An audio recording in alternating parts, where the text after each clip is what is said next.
Welcome to my YouTube channel, VD Edutech. Please watch, like, share and subscribe. परिचय। बच्चों, आज हम साम्यावस्था के बारे में जानेंगे।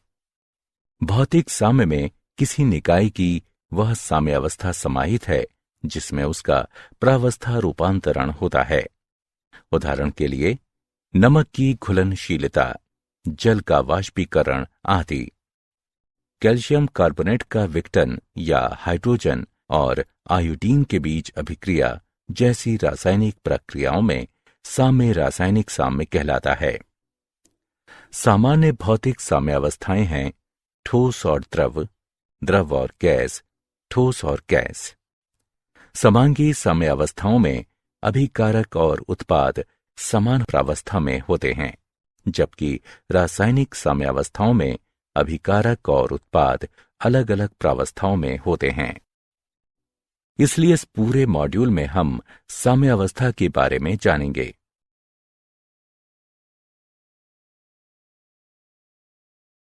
उद्देश्य। इस पाठ के अंत में आप निम्न करने में सक्षम हो जाएंगे: भौतिक अवस्था में साम्यावस्था की व्याख्या करना, द्रवों में ठोस या गैसों की घुलनशीलता में साम्यावस्था की व्याख्या करना, रासायनिक साम्यावस्था की व्याख्या करना, रासायनिक साम्यावस्था का नियम व्यक्त करना, समांगी साम्यावस्थाओं की व्याख्या करना, विषमांगी साम्यावस्थाओं की व्याख्या करना, साम्यावस्था स्थिरांक के अनुप्रयोगों की चर्चा करना, साम्यावस्थाओं को प्रभावित करने वाले कारकों की चर्चा करना।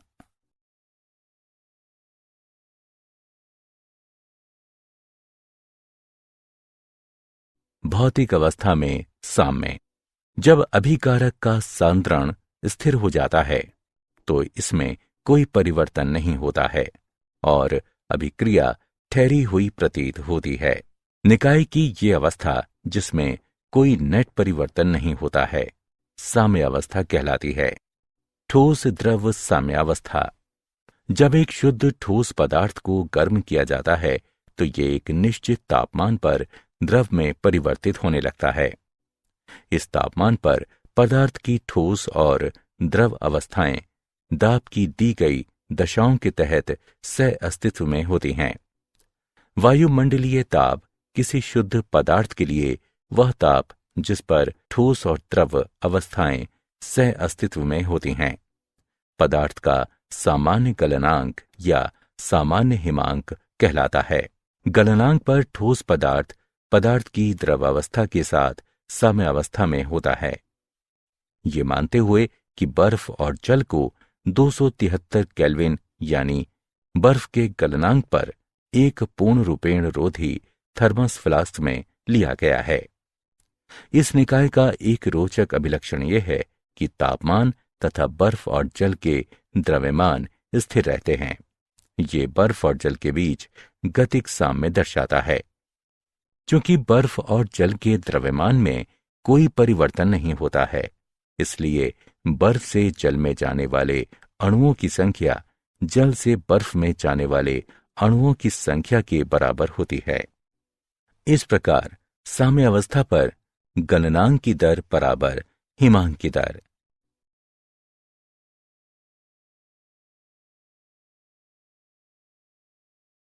द्रव वाष्प साम्यावस्था। इस साम्य को समझने के लिए आइए एक बंद पात्र में जल के वाष्पीकरण का उदाहरण लेते हैं। जब जल की थोड़ी सी मात्रा को कमरे के तापमान पर एक निर्वातित पात्र में लिया जाता है तो ये वाष्पित होने लगता है। सबसे पहले पात्र के भीतर का दाब बढ़ता है। जैसे ही गैस प्रावस्था में अणुओं की संख्या बढ़ती है, ये जल की सतह से टकराकर इसे ग्रहण कर लेते हैं। ये संघनन कहलाता है। प्रारंभ में संघनन की दर वाष्पीकरण की दर से कम होती है, लेकिन गैस प्रावस्था के अणुओं में वृद्धि के साथ संघनन की दर बढ़कर वाष्पीकरण की दर के बराबर हो जाती है। इस अवस्था में यह कहा जाता है कि साम्य स्थापित हो गया है। इस प्रकार साम्यावस्था में वाष्पीकरण की दर बराबर संघनन की दर।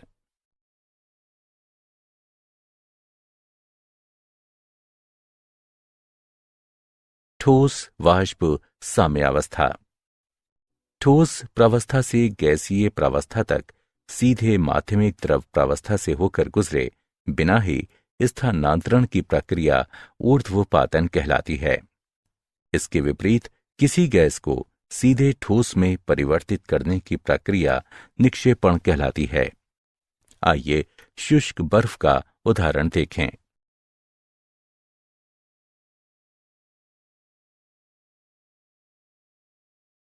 द्रवों में ठोस या गैसों की घुलनशीलता संबंधी साम्य। द्रवों में ठोस विलयन, जिसमें और अधिक विलय कण न घुल सके, संतृप्त विलयन कहलाता है।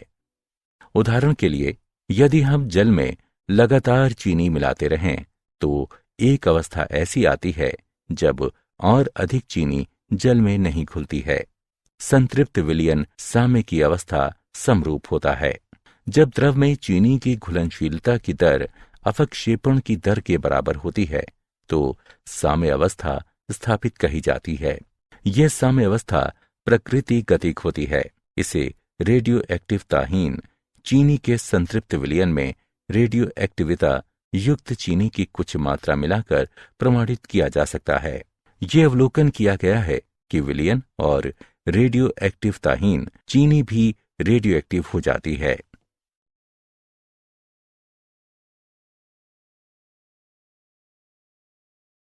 द्रवों में गैस से जब एक कोल्ड ड्रिंक की बोतल खोली जाती है तो उसमें घुली हुई कार्बन डाइऑक्साइड बहुत तेजी से बाहर निकलने लगती है। ये एक साम्य अवस्था स्थिति को दर्शाती है। दिए गए ताप पर गैसीय अवस्था में विलय के अणुओं और द्रव में खुले अणुओं के बीच एक साम्य अवस्था होती है। इसे निम्न प्रकार से व्यक्त किया जा सकता है। द्रव में गैस की विलयता पर दाब के प्रभाव को हेनरी के नियम द्वारा व्यक्त किया जाता है। इस नियम के अनुसार दिए गए तापमान पर किसी विलायक के दिए गए द्रव्यमान में खुली गैस का द्रव्यमान विलायक के ऊपर गैस के दाब के सीधे समानुपाती होता है। m सीधे समानुपाती है p के। m बराबर kp। किसी द्रव में गैस की विलयता तापमान में वृद्धि के साथ साथ घटती जाती है।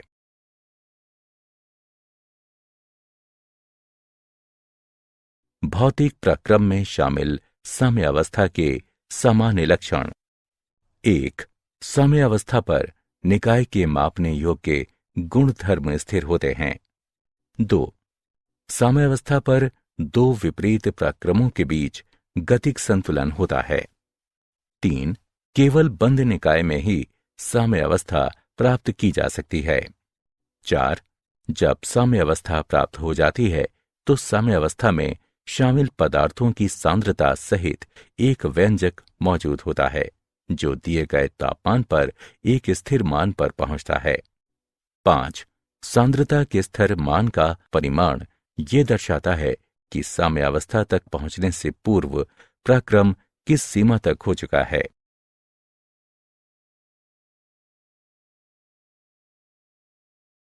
रासायनिक प्रक्रमों में साम्यावस्था। गतिक साम्य अभिक्रियाएं जिनमें अभिकारकों को पुनः बनाने के लिए उत्पाद अभिक्रिया नहीं करते हैं अनुत्क्रमणीय अभिक्रियाएं कहलाती हैं। उदाहरण के लिए, सिल्वर नाइट्रेट सोडियम क्लोराइड के साथ अभिक्रिया करके सिल्वर क्लोराइड और सोडियम नाइट्रेट बनाता है। अभिक्रियाएं जिनमें अभिकारकों को पुनः बनाने के लिए उत्पाद अभिक्रिया करते हैं उत्क्रमणीय अभिक्रियाएं कहलाती हैं। उत्क्रमणीय अभिक्रियाओं को विपरीत दिशाओं की ओर संकेत करते दो तीर खींचकर निरूपित किया जाता है। उदाहरण के लिए, हाइड्रोजन आयोडीन के साथ अभिक्रिया करके हाइड्रोजन आयोडाइड बनाता है।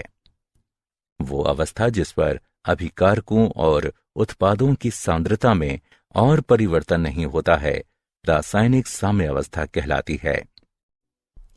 साम्य अवस्था पर अग्रिम अभिक्रिया की दर प्रतीप अभिक्रिया की दर के बराबर होती है। रासायनिक साम्य प्रकृति में गतिक भी होता है, क्योंकि अभिक्रिया साम्यावस्था पर रुकती नहीं है। जब अग्रिम और प्रतीप अभिक्रियाओं की दरें समान हो जाती हैं, तो अभिकारकों एवं उत्पादों की सांद्रताएं स्थिर रहती हैं।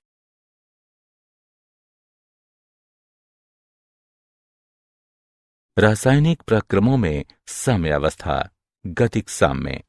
आइए उदाहरण की सहायता से साम्यावस्था की व्याख्या करें। जब कैल्शियम कार्बोनेट को एक बंद निर्वातित पात्र में 1073 केल्विन तक गर्म किया जाता है, तो ये कैल्शियम ऑक्साइड और कार्बन डाइऑक्साइड गैस उत्पन्न करने के लिए अपघटित होने लगता है। कार्बन डाइऑक्साइड दाब में वृद्धि करती है। दाब में वृद्धि लगातार होती है, क्योंकि अभिक्रिया आगे बढ़ती रहती है और अंत में स्थिर हो जाती है, और तब तक स्थिर रहती है जब तक तापमान स्थिर रहता है। ये प्रतीत होता है कि अभिक्रिया एक ठहराव पर आ गई है, हालांकि CaCO3 अभी भी उपस्थित रहता है। ये दर्शाता है कि निकाय ने साम्यावस्था प्राप्त कर ली है।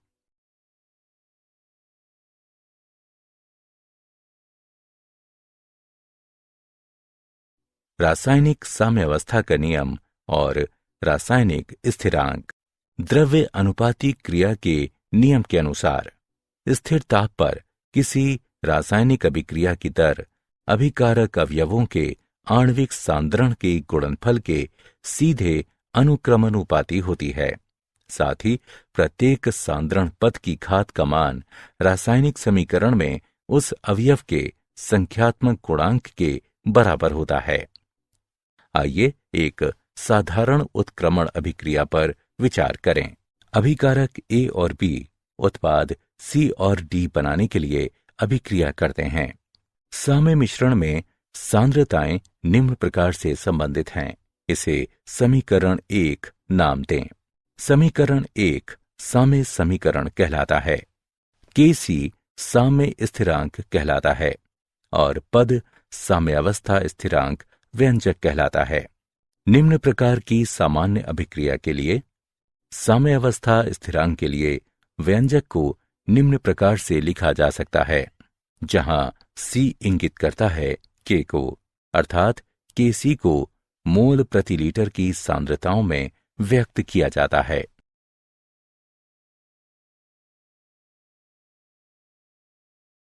समांग साम्यावस्था। इस साम्यावस्था में अभिकारक और उत्पाद एक ही प्रावस्था में होते हैं। गैसीय निकाय में साम्यावस्था स्थिरांक।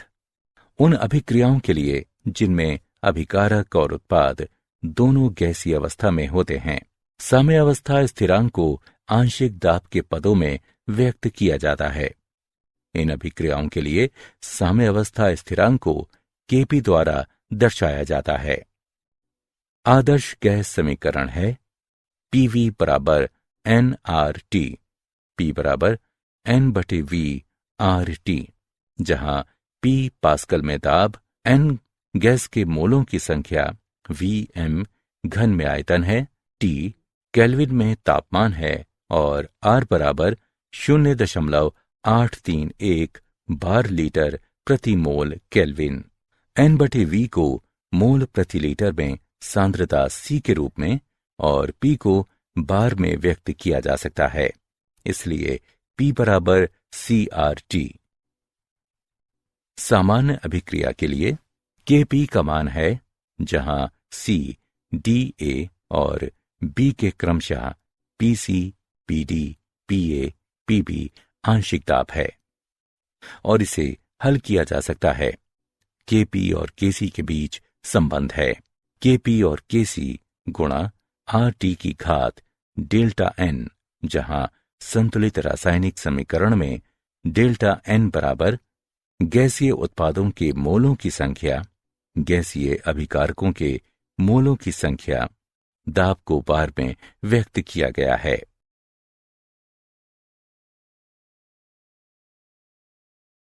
विषमांग साम्यावस्था। साम्यावस्था जिसमें शामिल पदार्थ विभिन्न प्रावस्था में उपस्थित होते हैं, विषमांग साम्यावस्था कहलाती है।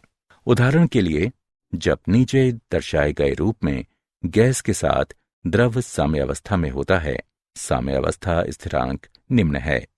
शुद्ध द्रव की सांद्रता 1 है, अर्थात द्रव रूप में H2O बराबर 1। इसलिए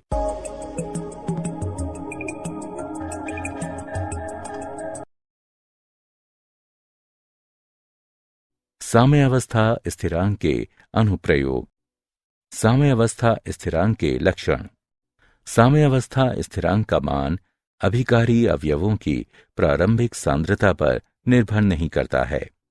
साम्यावस्था स्थिरांक का मान ताप बदलने के साथ बदलता है। उत्क्रमणीय अभिक्रिया के लिए उत्क्रम अभिक्रिया के साम्यावस्था स्थिरांक अग्रवर्ती अभिक्रिया के साम्यावस्था स्थिरांक का व्युत्क्रम होता है। साम्यावस्था स्थिरांक उत्प्रेरक की उपस्थिति पर निर्भर नहीं करता है।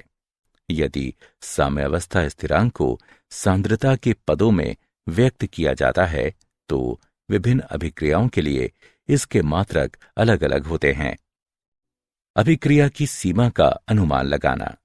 साम्यावस्था स्थिरांक का परिमाण हमें उस सीमा के बारे में बताता है जिसके लिए अभिकारकों को साम्यावस्था प्राप्त करने से पहले उत्पादों में रूपांतरित किया जाता है।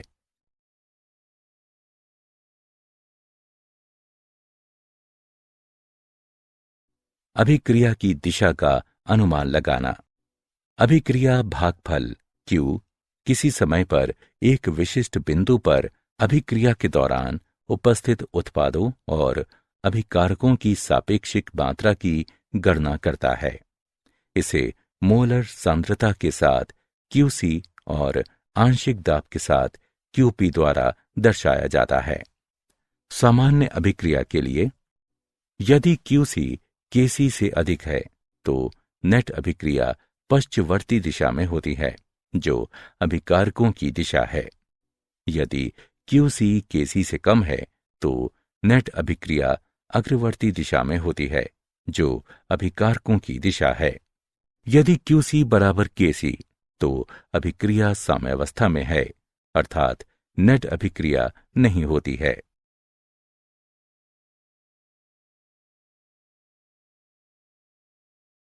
साम्य सांद्रताओं की गणना। चरण 1। साम्य के लिए रासायनिक समीकरण लिखें। चरण 2। अभिक्रिया के लिए साम्यावस्था स्थिरांक व्यंजक लिखें। चरण 3। सभी अज्ञात सांद्रताओं को एकल चर x के पदों में व्यक्त करें। चरण 4। साम्यावस्था स्थिरांक व्यंजक में साम्यावस्था सांद्रताओं यानी x के पदों में उसको प्रतिस्थापित करें। चरण 5। x के लिए समीकरण हल करें। चरण 6। साम्यावस्था सांद्रताओं की गणना के लिए चरण 3 के व्यंजकों में x के लिए प्राप्त किए गए मान प्रतिस्थापित करें।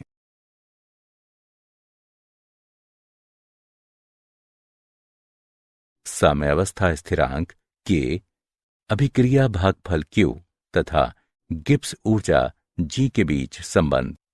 विशिष्ट निर्धारित दशाओं में निकाय से स्वतंत्र रूप से उपलब्ध ऊर्जा जिसे उपयोगी कार्य में लगाया जा सकता है, गिब्स ऊर्जा कहलाती है।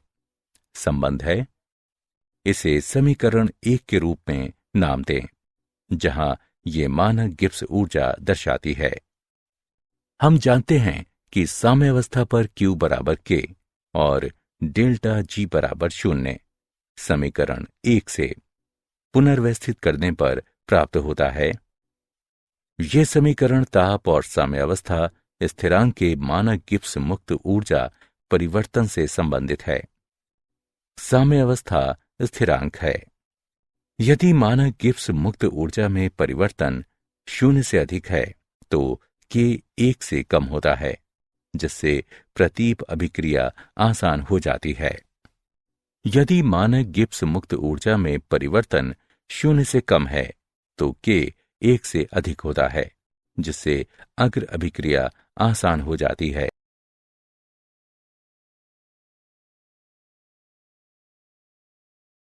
साम्यावस्था को प्रभावित करने वाले कारक सांद्रण, ताप, दाब जैसे प्राचलों के प्रभाव का अध्ययन ला शातिलिये सिद्धांत की मदद से किया जा सकता है। इसके अनुसार यदि एक निकाय साम्यावस्था में सांद्रण, दाब या ताप में परिवर्तन के अधीन है तो साम्यावस्था उस दिशा में अग्रसर होती है जिस दिशा में परिवर्तन का प्रभाव समाप्त हो जाए।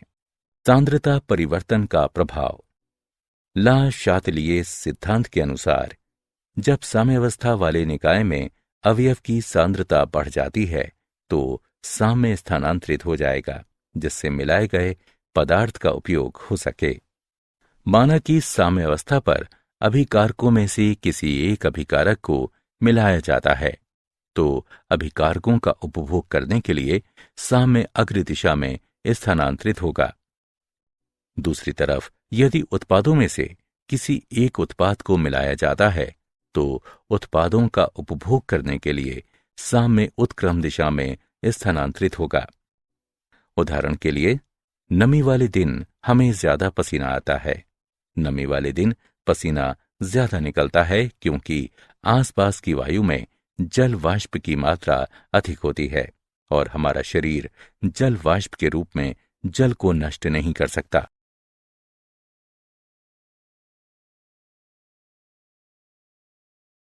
साम्यावस्था को प्रभावित करने वाले कारक दाब परिवर्तन का प्रभाव ला शातिलिये सिद्धांत के अनुसार वाह्य दाब में वृद्धि साम्यावस्था को इस प्रकार से प्रभावित करेगी कि दाब कम हो जाए। इसका अर्थ है कि साम्य उस दिशा की ओर स्थानांतरित होगा जिस तरफ गैसीय पदार्थों के मोलों की संख्या सबसे कम है। उदाहरण के लिए यदि हम दाब में वृद्धि करते हैं तो निकाय द्वारा घेरा गया आयतन घट जाता है और प्रति इकाई मोलों की संख्या बढ़ जाती है। ये प्रभाव संभारित किया जा सकता है। यदि साम्य उस दिशा में स्थानांतरित होता है जिस तरफ मोलों की संख्या कम होती है, इसलिए दाब बढ़ जाता है। इस स्थिति में साम्य अग्र दिशा में अग्रसर होगा। अक्रिय गैस के योग का प्रभाव स्थिर आयतन पर अक्रिय गैस निकाय का कुल दाब बढ़ा देती है, लेकिन अभिकारकों एवं उत्पादों का आंशिक दाब समान रहता है और साम्यावस्था अपरिवर्तित रहती है। स्थिर दाब पर अक्रिय गैस का योग आयतन को बढ़ा देगा, इसलिए इस प्रभाव को संभारित करने के लिए साम्य उस तरफ स्थानांतरित होगा जिस तरफ मोलों की संख्या अधिक हो गई है। उदाहरण के लिए स्थिर दाब पर अक्रिय गैस का योग साम्य को उत्क्रम दिशा की ओर अग्रसर करेगा। ताप परिवर्तन का प्रभाव रासायनिक साम्यावस्था में दो अभिक्रियाएं शामिल होती हैं, एक उत्पादों के पक्ष में और दूसरी अभिकारकों के पक्ष में होती है। यदि एक अभिक्रिया ऊष्माक्षेपी है तो दूसरी ऊष्माशोषी होगी। उदाहरण के लिए अग्र अभिक्रिया ऊष्माक्षेपी और उत्क्रम अभिक्रिया ऊष्माशोषी है। अब यदि ताप बढ़ाया जाता है तो साम्य उत्क्रम दिशा की ओर अग्रसर होता है क्योंकि ये मिलाई गई ऊष्मा के प्रभाव को समाप्त कर देता है। यदि ताप घटाया जाता है तो साम्य अग्र दिशा में स्थानांतरित होगा, इसलिए निम्न तापमान अमोनिया के निर्माण के पक्ष में होगा।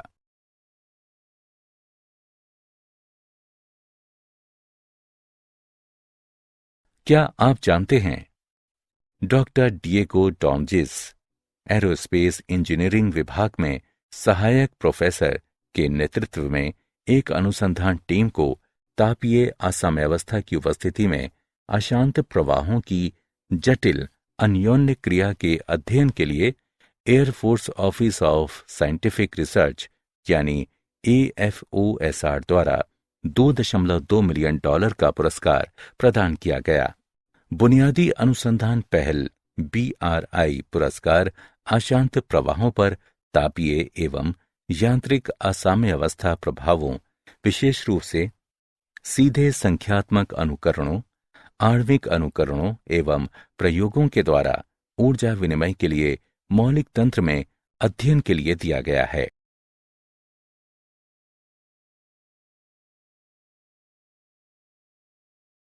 सारांश।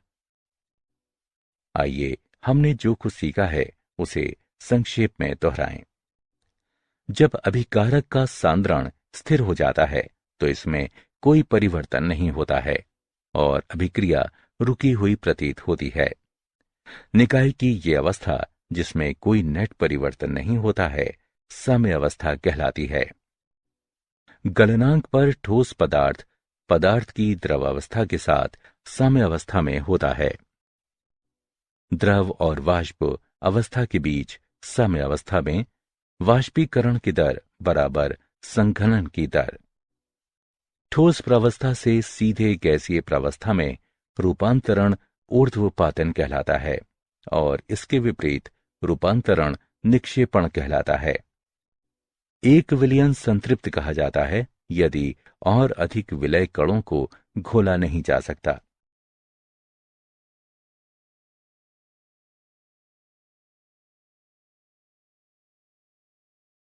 द्रव्य अनुपाती क्रिया के नियम के अनुसार स्थिर ताप पर किसी रासायनिक अभिक्रिया की दर अभिकारक अवयवों के आणविक सांद्रण के गुणनफल के सीधे अनुक्रमानुपाती होती है। साथ ही प्रत्येक सांद्रण पद की घात का मान रासायनिक समीकरण में उस अवयव के संख्यात्मक गुणांक के बराबर होता है। यदि अभिकारक और उत्पाद एक ही प्रावस्था में हों तो स्थापित साम्यावस्था समांगी साम्यावस्थाएं कहलाती हैं। साम्यावस्थाएं जिनमें शामिल पदार्थ विभिन्न प्रावस्थाओं में उपस्थित होते हैं विषमांगी साम्यावस्थाएं कहलाती हैं। साम्यावस्था स्थिरांक के अभिक्रिया भागफल Q और गिब्स ऊर्जा G के बीच संबंध है।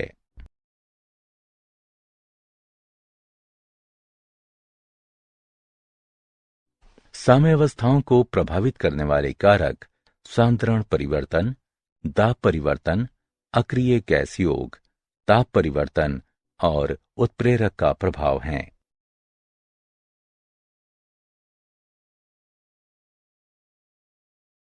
Thanks for watching my YouTube channel VD Education. Don't forget to like, comment and share.